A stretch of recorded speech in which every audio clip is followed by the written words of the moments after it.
আল্লাহ ওহী নাজিল করলেন, আইয়ুব নবীকে বলে দিলেন 23 পারার ভিতর আয়াত কি রয়েছে। আইয়ুব নবীকে লক্ষ্য করে জিবরাইল আমিন আলাইহিস সালাম আসলেন, ও আইয়ুব নবী, আপনি সন্দেহ করবেন না, আপনার বিবিটাকে আল্লাহ পাক করেছেন, পবিত্র করেছেন।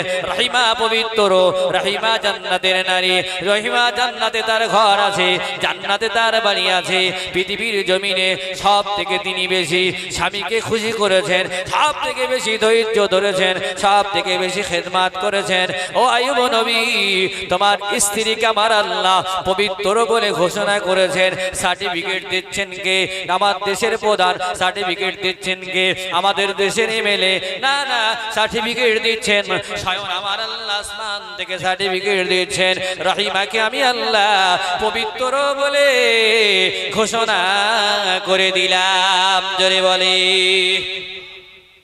হযরত আইয়ুব নবী খুশি হয়ে গেলেন। খুশি হলে তো হবে না, তিনি তো অসুস্থ, তিনি তো দুর্বল, তিনি চড়তে পারেন না, উঠতে পারেন না।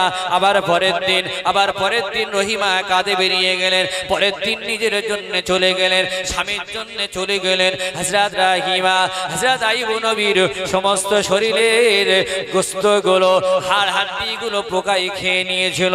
একেবারে দুর্বল হয়ে গেল, জীর্ণ শীর্ণ হয়ে গেছে। জিভটা শুধু বাকি আছে, জিভটা শুধু বাকি আছে। ওই জিভ দিয়ে সব সময় আমার আল্লাহ আল্লাহর জিকির করে, আল্লাহ আল্লাহর জিকির করে। জবান দিয়েছে আমার আল্লাহ, এই জিভ দিয়েছে আমার আল্লাহ। জিকিরের দ্বারা জিভটাকে ভিজিয়ে রাখার দরকার। মুমিনের কাজ হলো, একজন মুসলমানের কাজ হলো গালিগালাজ না করে, খারাপ ভাষা না বলে জিভটাকে জিকিরের দ্বারা ভিজিয়ে রাখতে হবে। ফাযকুরুনি আযকুরুকুম ওয়ালা যিকরুল্লাহি আকবার। আমার আল্লাহ পাক আরশে মহল্লা থেকে বান্দার উপরে খুশি হয়ে যাবে। আইয়ুব নবী জিকির করতেন, কোনদিন বলতেন না আল্লাহ আমার ঘা সারিয়ে দাও, অসুস্থতা সারিয়ে দাও।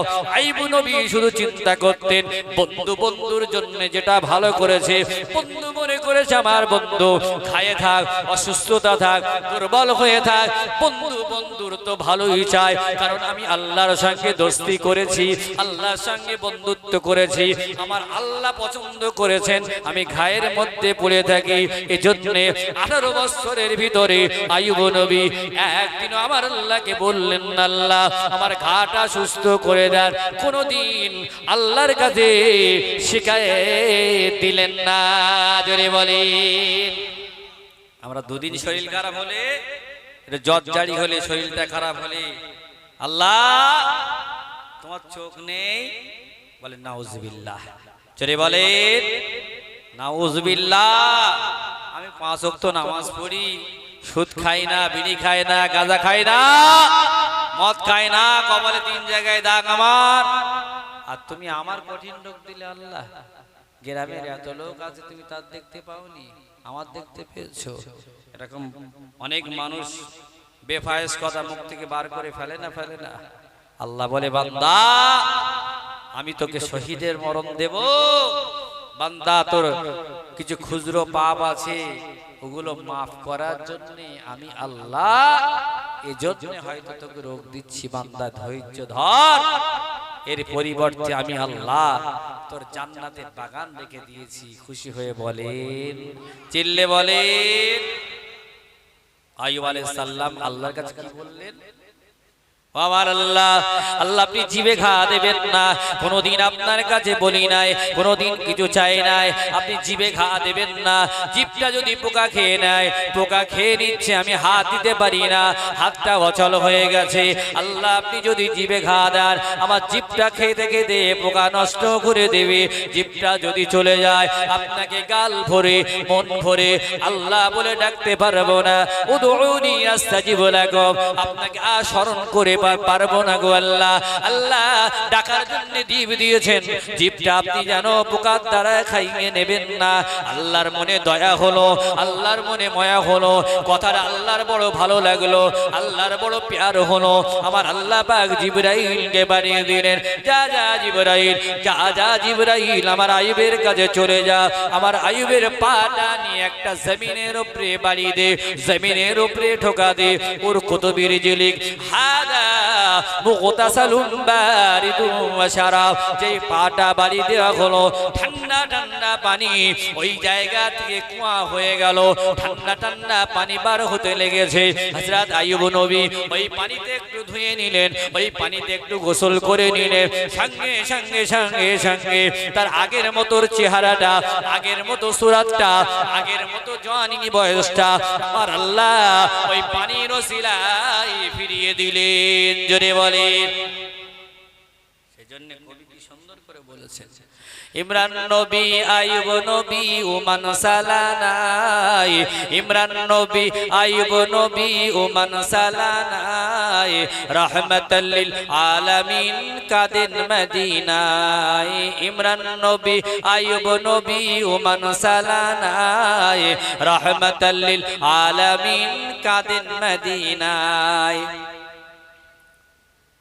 আইয়ুব নবীর রওজার নিচে কুদরতিয়া কুয়া আছে, আইয়ুব নবীর রওজার নিচে কুদরতিয়া কুয়া আছে।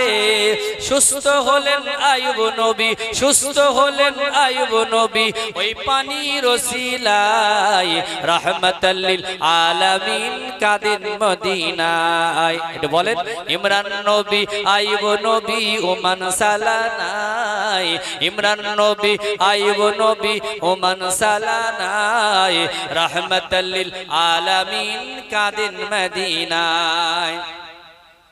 ওমান সাগরের তীরে মারোহিমার মাজার আছে, ওমান সাগরের তীরে মারোহিমার মাজার আছে। নজিরবিহীন স্বামীর খেদমত, নজিরবিহীন স্বামীর খেদমত দেখাইলেন মায়, রাহমাতাল লিল আলামিন কাদেন মদিনায়। জোরে হবে না? নারে তাকবীর, নারে তাকবীর।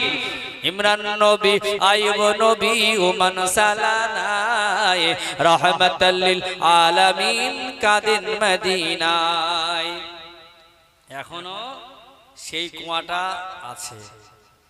আমার এক বন্ধু পর সেই কুয়ায় গোসল করে এসেছে কয়েক মাস আগে। ওমান বলে একটা দেশ আছে, এই দেশে হযরত আইয়ুব নবীর মাজার। আর সেই কুদরতি কুয়া, যে কুয়ায় আইয়ুব নবী গোসল করে তার 18 বছরের হাঁটা ভালো হয়ে গিয়েছিল। সেজন্য ওয়া আলাল্লাহি ফালিয়াতাওয়াক্কালিল মুমিনুন, মুমিন ভরসা করবে কার উপরে? কার উপরে? আল্লাহ পাক অন্ধ আলাকে চোখ ফিরিয়ে দিতে পারেন না? অসুস্থ মানুষকে আল্লাহ সুস্থ করে দিতে পারেন। আমার আল্লাহ কঠিন সুগার ইচ্ছা করলে জান থেকে সুগারটাও তুলে দিতে পারেন। পারেন না? পারেন না? পৃথিবীর মানুষ যেটা পারে না সেটা আমার আল্লাহ পারে। আজকে রাস্তা দিয়ে আসছি, শুধু দেখছি কাগজ নিয়ে দৌড়াদৌড়ি। 2-3 মাস এই একই দৃশ্য আমি দেখছি, কাগজ আর কাগজ। কে বুড়ি, কে ছুড়ি, কে যুবক, কে জওয়ান, কে মা, কে ভাবি, অনেক মেয়েরা এই কাগজ নিয়ে ঘোরাঘুরি করতে করতে অনেকেই লেখাপড়া শিখে গেছে। জীবনে ইংরাজি পড়তে পারতো না, এখন নাম দেখলে চিনে লেচ্ছে যে আমার নাম। এতবার পরীক্ষা দিতে হচ্ছে, এতবার। কি চাকরি যে আমরা পাবো? রাইটার্স বিল্ডিং কি চাকরি দেবে না রাষ্ট্রপতির চাকরি পাবো? রাষ্ট্রপতি হলেও এত পরীক্ষা দিতে হয় বাবা। হ্যাঁ, প্রথমে একটু মিচিমিচি একটু ছলে বলে দেখিয়েছে। প্রথম যখন কাগজটা বাদ গেল, দেখলাম আমাদের থেকে অন্য জাতির মানুষের নাম বিরাট বাদ গিয়েছে। ইউটিউব করে বিরাট একটা, এদিকে খেয়াল করেন, ইউটিউব করে চারিদিকে এমন ভাবে ছড়িয়ে দিয়েছে। আমরা বলছি না ঠিক আছে, আমাদের জব্দ করতে গিয়ে ঠিক জব্দ হয়েছে। এটা ছিল একটা বুড়ো আঙুল দেখানো, কলা দেখানো। কারণ যে আবার হিয়ারিং হচ্ছে, রাম যখন যাচ্ছে সঙ্গে সঙ্গে বলছে যাও তোমার পাস হয়ে গেছে। কাউকে কাউকে বাড়ি গিয়ে চেকিং হচ্ছে, তোমার আসার দরকার নেই, আপনি একজন দামি মানুষ, বাড়িতে গিয়ে হিয়ারিং হচ্ছে। আর যেই শুনছে রহিম, বাপের কাগজ দেখাও, দাদুর কাগজ দেখাও, নানার কাগজ দেখাও, নানির কাগজ দেখাও, পদ্দাদুর কাগজ দেখাও। আপনারা 3 ভাই লিখে পাঠানো হচ্ছে ঠান্ডা ঘর থেকে, আপনারা আটে ভাই লিখে দেন। এত ভাই কোথা থেকে আসলো? বাংলাদেশের 4 জন, ইন্ডিয়ার 4 জন, প্রমাণ দিতে হবে। আপনি কি তাকে খুঁজে খুঁজে বেড়াবেন?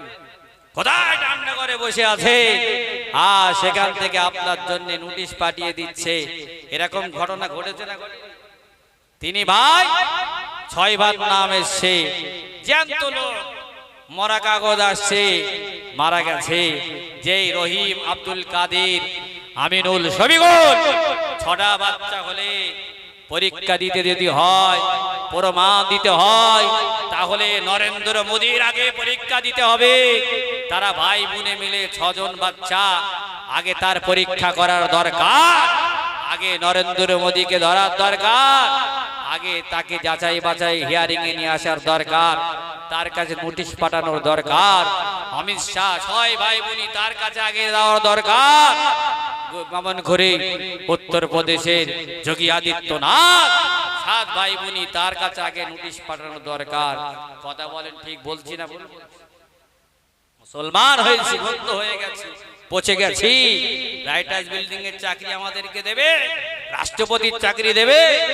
কিভাবে মানুষের হ্যারাস করতে হয়, কিভাবে পরীক্ষা নিতে হয়, আপনারা সব একটা একটা করে চুলচেরা করে দেখতে পাচ্ছেন না? চোখ আপনাদের খুলছে না? খোলে না একেবারে ডাইরেক্ট। আপনি পাড়ায় পাড়ায় গিয়ে যাচাই করে দেখুন, খোদার কসম করে বলছি, মুসলিম পাড়ায়গুলো যেভাবে নাম এসেছে, অন্য ধর্ম অবলম্বীদের পাড়ায় এত নাম যদি পান, আমার কানটা কেটে নেবেন, পাবেন না। এই যে নতুন হিয়ারিং হচ্ছে, ভালো করে খোঁজ রাখেন। আর আমি যাব, আমাদের 14 পুরুষের নাম আগে যে ফিল আপ করেছিলাম, এখন ফিল আপটা সহজ হয়েছে না কঠিন হয়েছে? এখন ফিল আপটা 6 ভাই 7 বোন, বাড়ির চাচা চাচি সবার নাম লিখতে হবে। আরো বেশি ঠিক হবে না? আরো ভুল বেশি হবে না? হবে না? একটা নাম লিখতে গিয়ে 1 মাস ধরে ভেবে ভেবে লিখলাম, তাও ভুল হলো। আর এখন সবার নাম লিখতে গিয়ে একটু এদিক ওদিক হতে পারে না? পারে। পুরো চক্রান্ত, যেদেরকে বাদ দিতেই হবে নিয়ত করে নিয়েছে, তারা একেবারে সিদ্ধান্ত নিয়েছে ভোটের আগে এইভাবে টেনে টেনে ভোটটা করাবো। মুসলমানরা আমাদের দিল্লি থেকে পশ্চিম বাংলার গদিতে বসতেই হবে। বসতে গেলে প্রথম কারণ হলো মুসলমানদের ভোট থেকে বাদ দিয়ে এই জায়গায় আসতে হবে।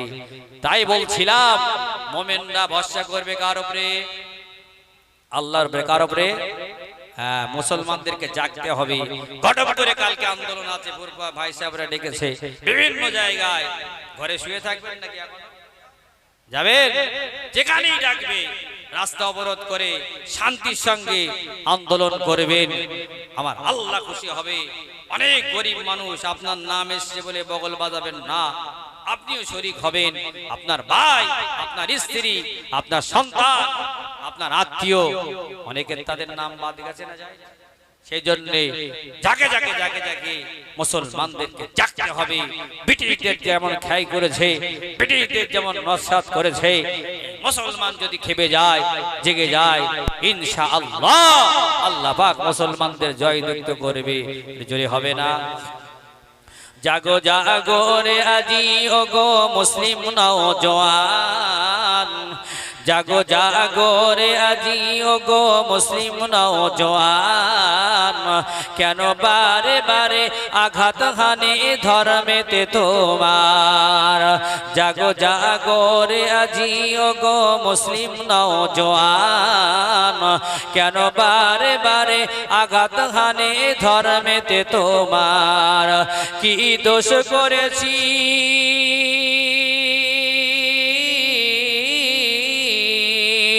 কি দোষ করেছি বলো না গো সরকার বাহাদুর, মুসলমানের প্রতি কেন হও এত নিষ্ঠুর?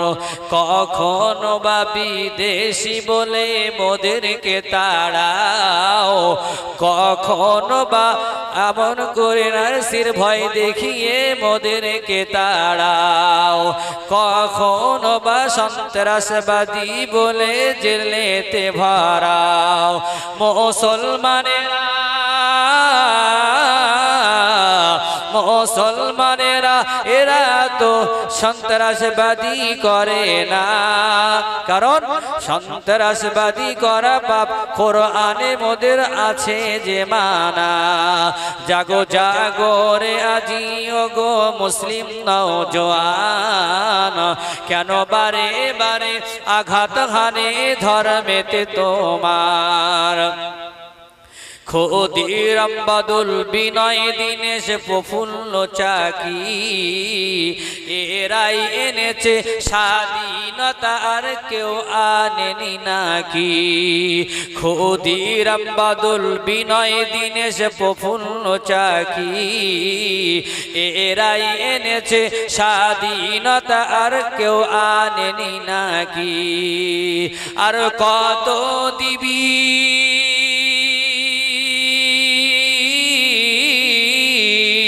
আর কত দিবি এই সমাজকে তোরা মিথ্যা ফাঁকি। আলেম ওলামা ফাঁস করে দেবে আর নেই বেশি বাকি। জাগো জাগো রে আজিও গো মুসলিম নওজোয়ান, কেন বারে বারে আঘাত হানে ধর্মেতে তোমার। কি দোষ করেছি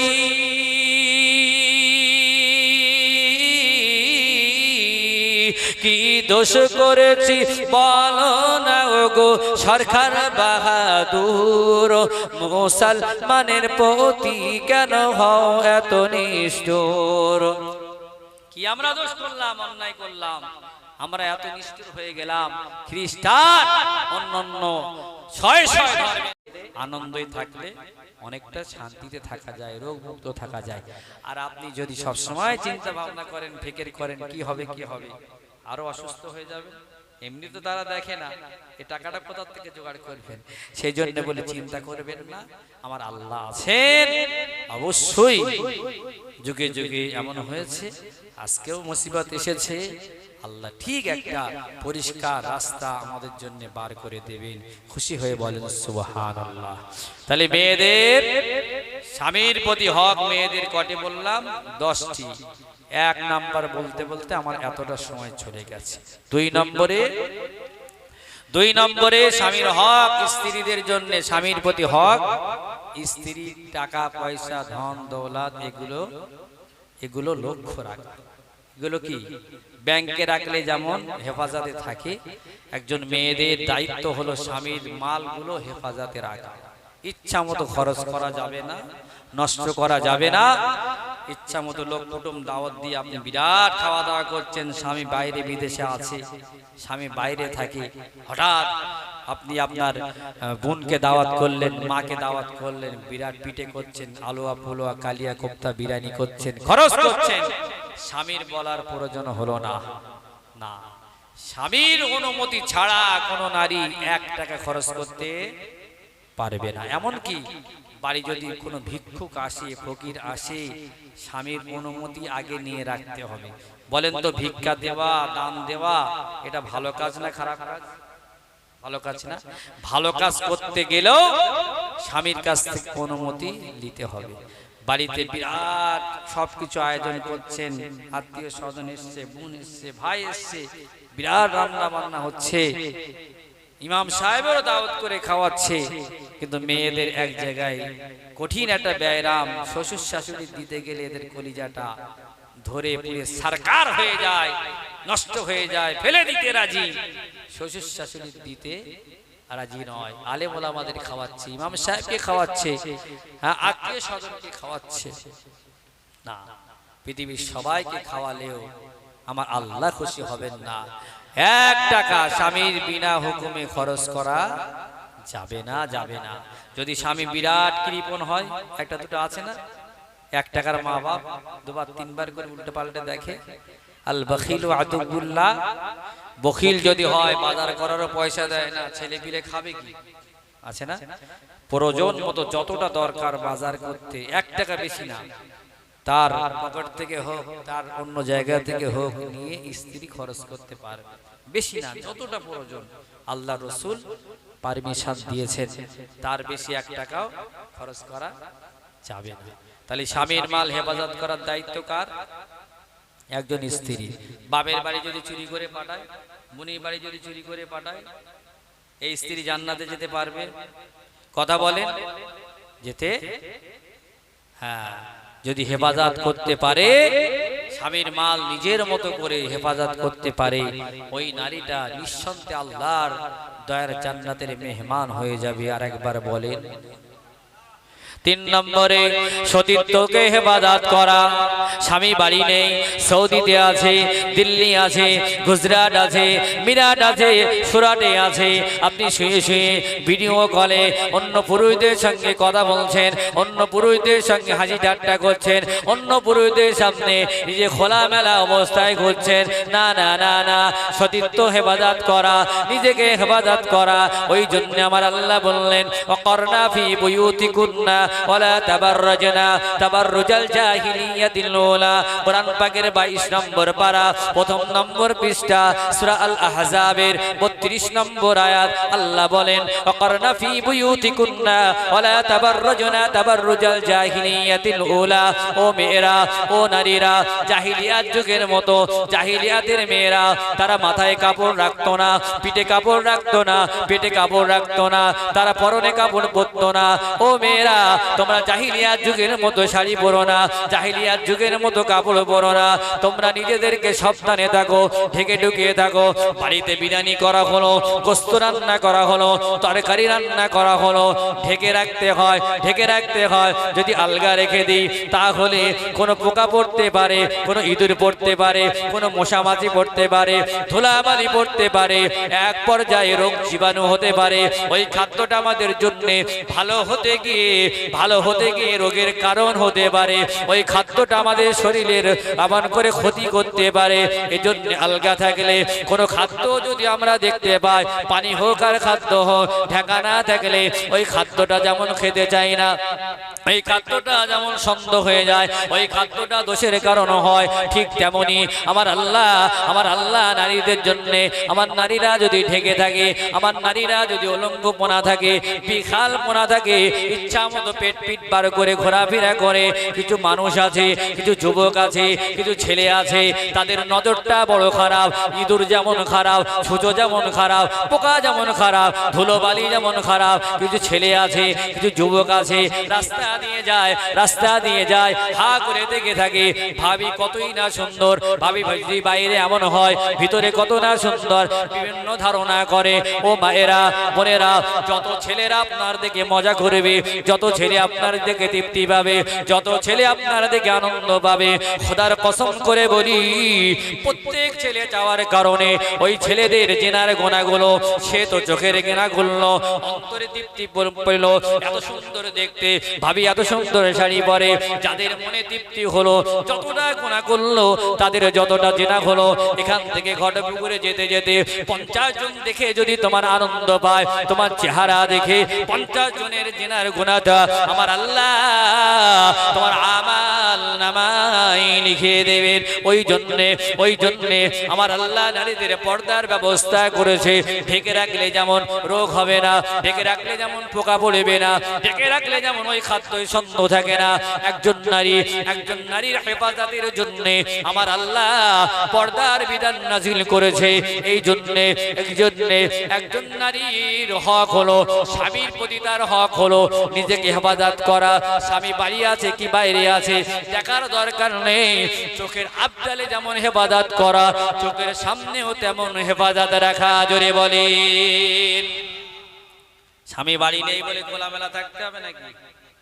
বাইরে যেমন স্বামী বাড়িতে থাকলে খুব আদব দেখায়, খুব সুফিয়ানা আব্দুল কাদের জেলানি। আর যে স্বামী বাড়িতে নেই, ইচ্ছা মতো রাস্তায় চলাফেরা, কেউ না দেখলে দেখেন কে? কেউ দেখে না, দেখছেন কে? আল্লাহ আমাদেরকে দেখছেন। এই জন্য 3 নম্বর হক হলো যে নিজের সতীত্বটাকে হেফাজত করা। বেপর্দায় থাকা মানে কি? নিজের সতীত্বটাকে নষ্ট করে দেওয়া। এই নারী কোনোদিন জান্নাতে যেতে পারবে না। যে নারীর জন্য স্বামী অখুশি থাকে, যে নারীর উপরে স্বামী, একজন মেয়ে একটা স্বামীকে খুশি রাখতে পারে না। কি মেয়ে সে? পৃথিবীতে মেয়ে হয়ে জন্ম হয়ে লাভটা কি? যে মেয়ে তার একটা স্বামীকে খুশি রাখতে পারে না, যে মেয়ে তার স্বামীকে খুশি রাখতে পারে না, ওই মেয়ে কোনোদিন জান্নাতে যেতে পারবে না। 4 নম্বরে, স্বামী যাদের অপছন্দ করে তাদেরকে বাড়িতে না আনা, ঘরেতে না ঢুকতে দেওয়া। স্বামী অনেকে পছন্দ করে না যে আমার ওই বন্ধুটা যেন বাড়ি আসতে ঢুকতে দিবি না, তোর ফুফুতো ভাই আমাদের বাড়ি যেন না আসে, তোর মামাতো ভাই আমার বাড়ি যেন না আসে, তোর ওই স্কুলের ভাই যেন আমার বাড়িতে না আসে, তোর ওই বন্ধুরা, স্কুলে অনেক বন্ধু করেছিস, বন্ধুর কাছে আর ফোন করবি না। স্বামী একবার মানা করে দিল, সঙ্গে সঙ্গে তার সঙ্গে কথা বন্ধ। এই আইন যে নারী মানবে না, ওই নারী কি জান্নাতে যেতে পারবে? স্বামী যাদের পছন্দ করে না তাকে বাড়িতে আনছো, ঘরেতে আনছো, তার কাছে ফোন করছো, এরকম নারী আছে না?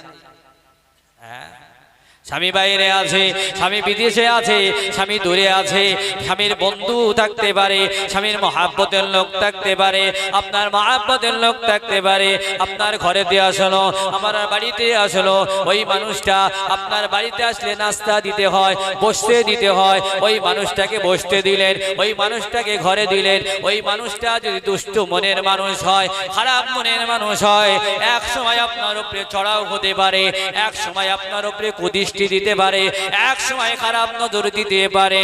ওই মেয়েটা ওই সময় নিজেকে ঠেকিয়ে রাখতে পারবে না, হাজার চিন্তা করলেও নিজেকে বাঁচাতে পারবে না। ওই মেয়েটা এক সময় কথা বলতে বলতে মনটাকে গলিয়ে দিয়ে এক সময় অপকর্ম খারাপ কর্মে মিশে যেতে পারে।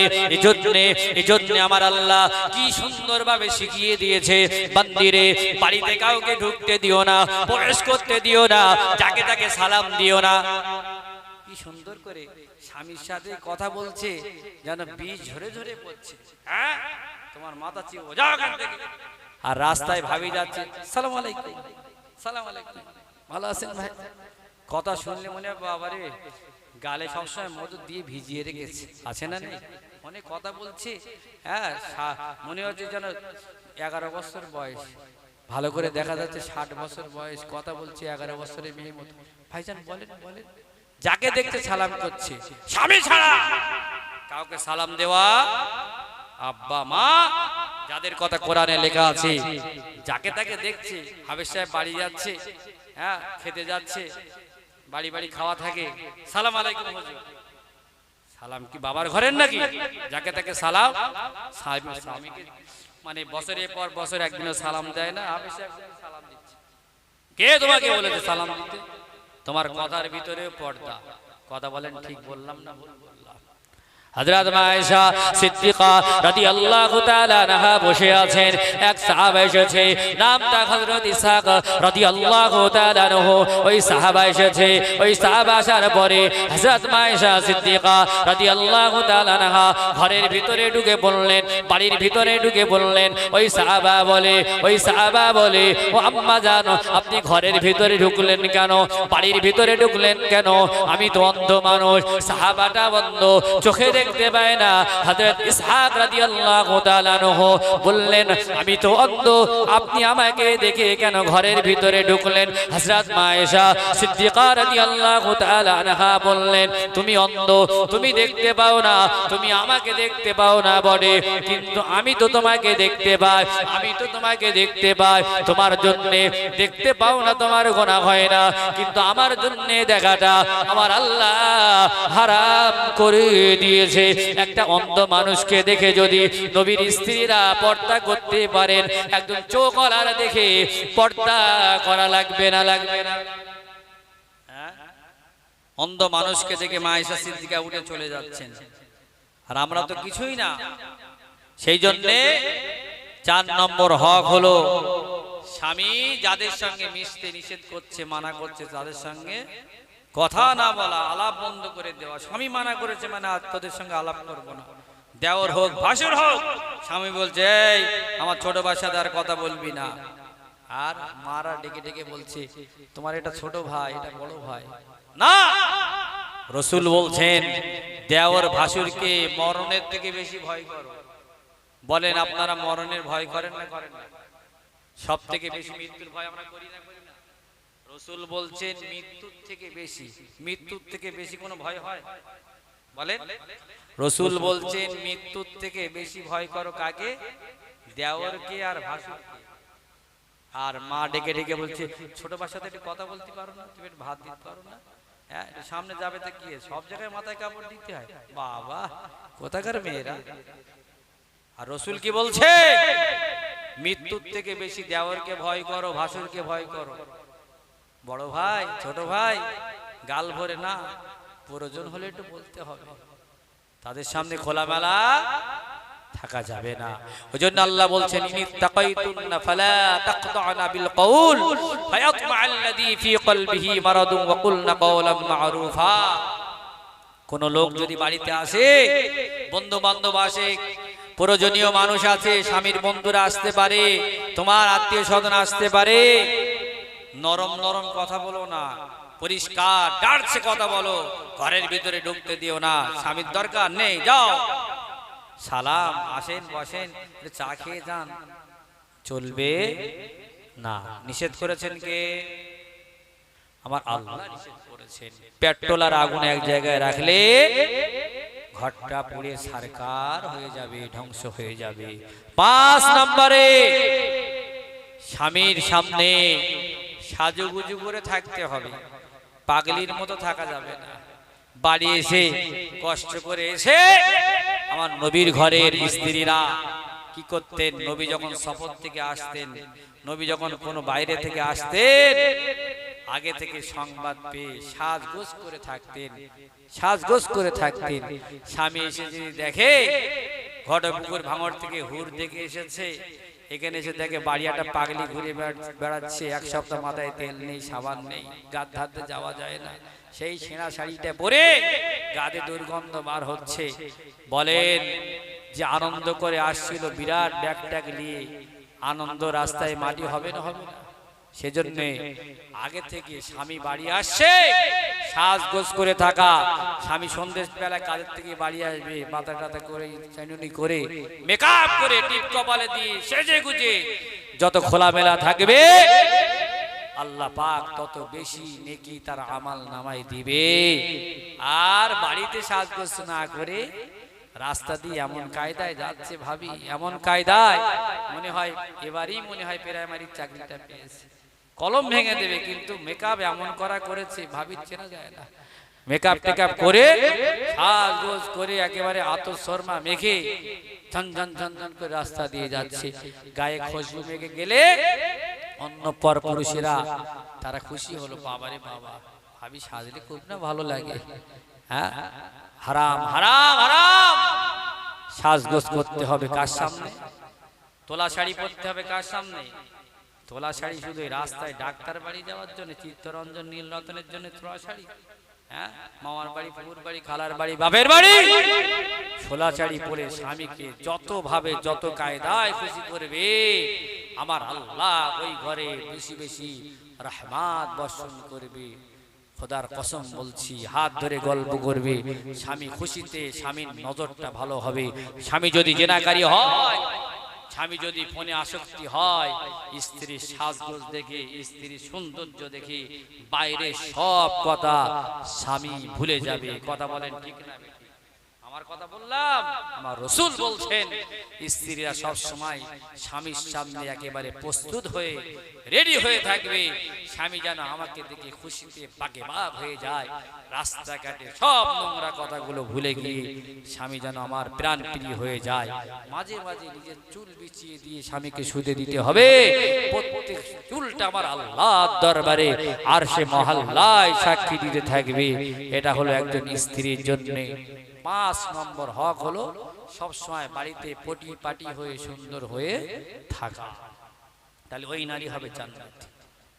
6 নম্বরে নারীদেরকে বলবো, মায়েদেরকে বলবো, স্বামীর সহযোগিতা করা, স্বামীর জন্য সহযোগিতা করা, আর্থিকভাবে সহযোগিতা করা, স্বামী অচল হয়ে গেছে, ব্যবসায় ঝাড় খেয়ে গেছে, আপনার কাছে লক্ষ্মী ভান্ডারের টাকা আছে, বাপের বাড়ির জমি বিক্রি করার টাকা আছে, বিভিন্ন টাকা আছে, আপনি ওই টাকা সবার দিতে রাজি, কিন্তু স্বামী দিতে রাজি না, এক পয়সা দিতে রাজি না। গন্ডায় গন্ডায় যেন হাত দিচ্ছেন, আবার হাতটা যেন নিয়ে নিচ্ছেন। স্বামী একটা ঘর করছে, হঠাৎ বার করে 20,000 টাকা দিলেন, স্বামীর মনটা খুশি হয়ে গেল। একটা দোকান করছে, হঠাৎ 50,000 টাকা বার করে দিলেন, স্বামীর মনটা খুশি হয়ে গেল। রাসূলুল্লাহ বললেন একজন ছেলের জাকাত আলাদা, একজন মেয়ের জাকাত আলাদা। মেয়ের যদি টাকা থাকে মেয়ে আলাদা জাকাত দেবে, ছেলে আলাদা জাকাত দেবে। মেয়েদের যে সম্পত্তি আছে, টাকা পয়সা আছে, জমি জমা আছে, অনেক মেয়েদের আছে না নাই বাবা? স্বামী যখন দুর্বল হয়ে যাবে, কোনো একটা কাজে পড়বে, হঠাৎ করে স্বামী জানে না আপনার কাছে টাকা পয়সা আছে, কাপ করে 1 লক্ষ টাকা বার করে দিলেন।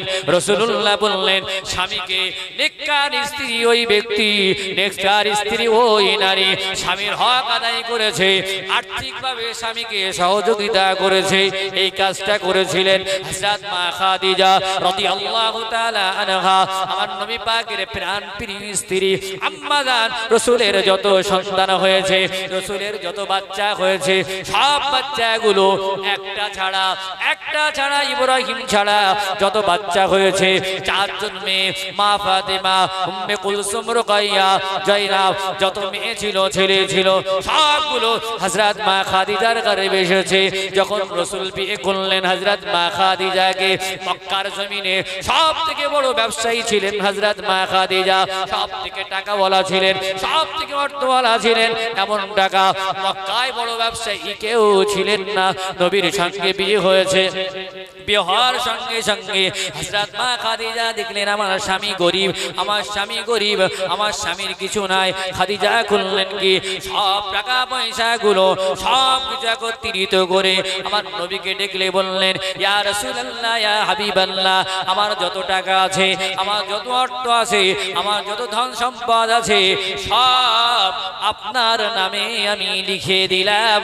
ইয়া রাসূলুল্লাহ, আমার কোনো দাবি নাই, কারণ শ্বশুর বাড়ি একটা গাড়ি দিলে, পেছনে কাউকে তুললে বোর কাছ থেকে অনুমতি নিতে হয়, একটা প্যান দিলে কবে পরবো অনুমতি নিতে হয়। যা যায় বিবি দূরের থেকে তাকিয়ে তাকিয়ে দেখে তুমি হারাম টাকার জিনিস পেয়েছো, নষ্ট করে দিচ্ছ, এত তাড়াতাড়ি গাড়ি খারাপ হয়ে গেল কেন? হযরত মা খাদিজা কোটি কোটি টাকার সম্পদগুলো আমার নবীর নামে লিখে দিলেন, নবীর নামে হয়ে গেল।